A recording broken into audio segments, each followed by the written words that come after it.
د درنو روحونو د آرام ځای شینکوړک کې تاریخي مقبرې.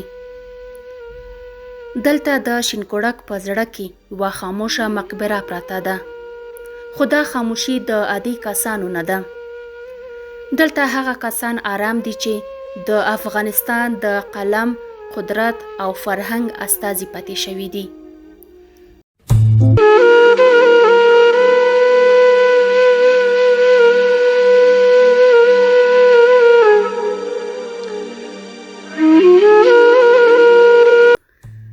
دلته د افغانستان لوی مشاهیر دفن دي، هغه مشاهیر چې د هیواد ادبیاتو، سیاست او روحانیت کې مهمه ونډه درلوده.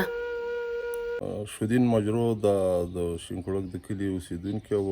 دا د معاصرې دورې یو خوږژبی لیکوال او ادیب شاعر و، او بیا دا د ظاهرشاه حکومت په دور کې د عدلیې وزیر و، او د دې بل یو ځای چې خصوصي زده کړې په خپل کلي کې او جومات کې کړې وې، او بیا استقلال ته لاړ، او د استقلال نه بیا فرانسې او آلمان کې د ماسټرۍ او دکتورۍ تر کچې پورې زده کړې وکړې، او هغه بیا د هجرت په دور کې څه د وطن دښمنانو او نامعلومو کسانو په شهادت باندې ورسو. نو هغه هم خوږژبی او ادیب او لیکوال شاعر و. نو اوس د هغه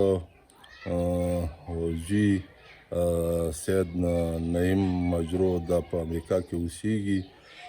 دا یو روحاني کورنۍ وه، او دا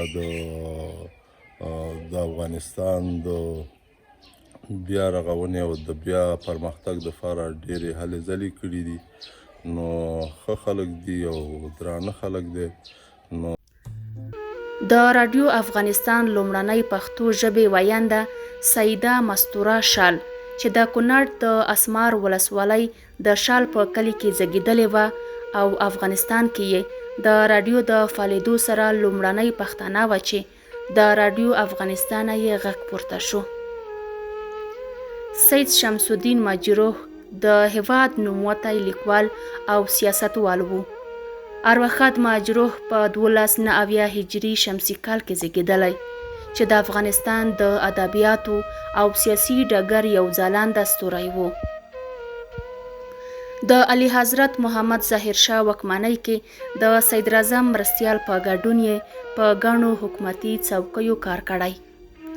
ارواښاد مجروح په 1480 هجري شمسي کال کې وفات او همدلته خاورو ته سپارل شوی.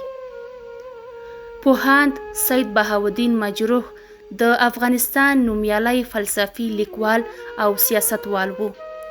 پوهاند مجروح لومړنی افغان لیکوال دی چې د ختیځ او لویدیځ فلسفي فکر لوست یې کړی، او ګڼې مقالې او کتابونه یې دغه برخه کې لیکلي. د ځانځانۍ ښامار یې تر ټولو مشهور اثر دی. د اسداباد او شیګل ولسوالۍ پر لار د شینکوړک د کلي د ساداتو د هدیرې په خپله غیږ کې لویو هستیو ته ځای ورکړی، چې نسلونه یې د فکر او پوهې څخه ګټه اخیستلی شي.